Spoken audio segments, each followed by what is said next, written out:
26 জানুৱাৰী আহি আছে। আজি জানুৱাৰী 21 তাৰিখ। 26 জানুৱাৰী ৰিপাব্লিক ডে।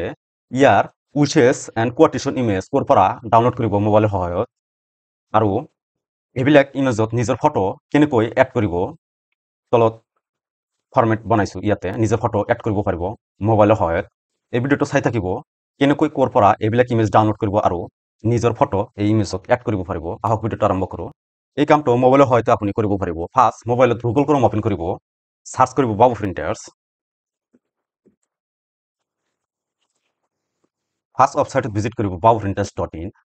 এনেকুৱা ইণ্টাৰফেচ অপেন হ'ব। মোবাইলত অপেন কৰিলে এনেকুৱা ইণ্টাৰফেচ অপেন হ'ব। ইয়াতে অল পোষ্টত ক্লিক কৰিব। ক্লিক কৰাৰ পিছত এনেকুৱা ইণ্টাৰফেচ অপেন হ'ব। তলত আহিব ইয়াতে Republic day image free download. ইয়াতে ক্লিক কৰিব। ক্লিক কৰিলে এনেকুৱা এটা আৰ্টিকল অপেন হৈ যাব। ইয়াত মই বহুকেইটা ফটো, ভাল ভাল ডিজাইনৰ ফটো ইয়াতে মই কাষ্টমাইজ কৰি আপলোড কৰিছোঁ। ইয়াৰ পৰা ডাউনলোড কৰিব পাৰিব। এইটো ইমেজ যদি আপুনি ডাউনলোড কৰিব বিচাৰে তেনেহ'লে ক্লিক হেৰত ক্লিক কৰিলে এনেকুৱা ইণ্টাৰফেচ আহিব। মোবাইলৰ সহায়ত অপেন কৰিলে এনেকুৱা ইণ্টাৰফেচ আহিব। আপুনি 3 লাইনত ক্লিক কৰিব মোবাইলত। তাৰপিছত ডাউনলোড ক্লিক কৰিলে আপোনাৰ হাই কোৱালিটি ইমেজটো আপোনাৰ মোবাইলত ডাউনলোড হৈ যাব। তলত আহিব। যদি আপুনি সেইবিলাক ইমেজত নিজৰ ফটো দিব বিচাৰে বা ইয়াতে আপোনাৰ নিজৰ ইচ্ছা অনুযায়ী কোটেশন দিব বিচাৰে তেনেহ'লে এইটো ফটো ইয়াৰ পৰা ডাউনলোড কৰিব। গুগল অপেন কৰি সাৰ্চ কৰিব canva.com। ফাৰ্ষ্ট ৱেবছাইটত ভিজিট কৰিব canva.com। এনেকুৱা ইণ্টাৰফেচ আহিব। আপুনি ইয়াতে লগইনত ক্লিক কৰি ল'ব। ইয়াতে ক্লিক কৰিলে আপোনাৰ জিমেইলৰ সহায়ত আপুনি ইয়াতে কণ্টিনিউত ক্লিক কৰিলে আপোনাৰ জিমেইলৰ সহায়ত লগইন হৈ যাব অট'মেটিকেলি। ইয়াতে ক্লিক কৰি দিব জিমেইলত। কণ্টিনিউত ক্লিক কৰি দিব। অট'মেটিকেলি লগইন হৈ যাব। ইয়াতে প্লাছৰ আইকনত ক্লিক কৰিব। ক্লিক কৰাৰ পিছত ইয়াতে আপলোডৰ অপশ্যন আহি যাব। ইয়াতে আপলোড কৰিব। আপলোডত ক্লিক কৰিব। ইয়াৰ পৰা আপুনি যিটো ফটো আপুনি থামত এড কৰিব বিচাৰে এই ফটোটো ইয়াতে এড কৰিব। আগতে এই ফটোৰ বেকগ্ৰাউণ্ড ৰিমুভ কৰি ল'ব। ফাৰ্ষ্ট আকৌ মোবাইলত গুগল ক্ৰম অপেন কৰি সাৰ্চ কৰিব। গুগলত যাই সাৰ্চ কৰিব বেকগ্ৰাউণ্ড ৰিমুভাৰ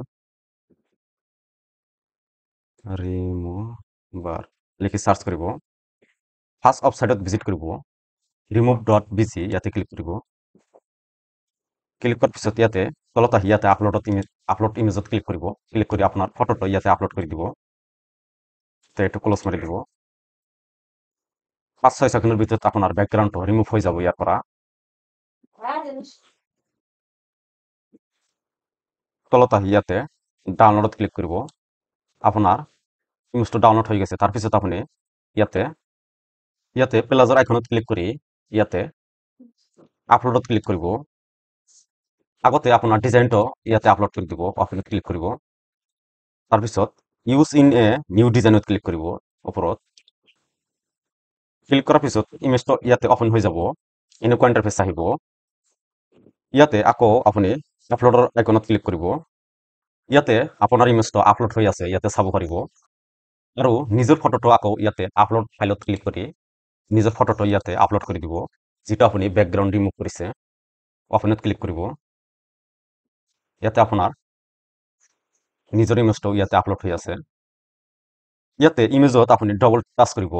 টাচ কৰিলে এনেকুৱা ইমেজটো ইয়াতে আহি যাব। আপুনি ইয়াতে এডজাষ্ট কৰি মিলাই দিব। ইয়াৰ পৰা মিলাই দিব। আৰু যদি এই খালী ঠাইত আপুনি কোনো কোটেশন দিব বিচাৰে তেনেহ'লে গুগলত যায় ৰিপাব্লিক ডে কোটেশন মাৰিব। ৰিপাব্লিক ডে কোটেশন যিকোনো ৱেবছাইটত ভিজিট কৰিব। ইয়াতে আপোনাৰ ইচ্ছা অনুযায়ী ইয়াৰ পৰা কোটেশন আপুনি কপি কৰিব। আকৌ আপোনাৰ ডিজাইনত আহি যাব। ইয়াতে টেক্সট বাৰ আছে। ইয়াতে ক্লিক কৰিব। ইয়াতে 2 নম্বৰ টেক্সট আপুনি ইয়াৰ পৰা ক্লিক কৰিব। ক্লিক কৰিলে ইয়াতে টেক্সট আহি যাব। ইয়াতে আপুনি টাচ কৰি ইয়াতে লৈ আহিব। ইয়াৰ ৰংটো আপুনি ওপৰৰ পৰা ইয়াতে ৰংটো আপুনি চেঞ্জ কৰিব পাৰিব। ইয়াতে হোৱাইটত ক্লিক কৰিলে বা তলত বহুকেইটা ৰং থাকিব। ইয়াতে ক্লিক কৰিলে আপোনাৰ টেক্সটটো যিটো কালাৰ দিব বিচাৰে সেইটো কালাৰ হৈ যাব।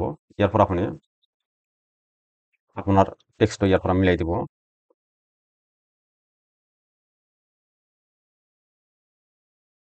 এনেকৈ মিলাই আপুনি তাৰপিছত ইয়াতে শ্বেয়াৰৰ বুটাম আছে। ইয়াতে ক্লিক কৰিব। ডাউনলোডৰ বুটাম আছে। ইয়াতে ক্লিক কৰিব। তাৰপিছত ইয়াতে ডাউনলোডত ক্লিক কৰিব। ক্লিক কৰি দিলে আপোনাৰ ইমেজটো ডাউনলোড হৈ যাব। ইয়াতে আপোনাৰ ইমেজটো ডাউনলোড হৈ গৈছে, আপোনাৰ ফটো আৰু ইয়াতে আপোনাৰ কোটেশন।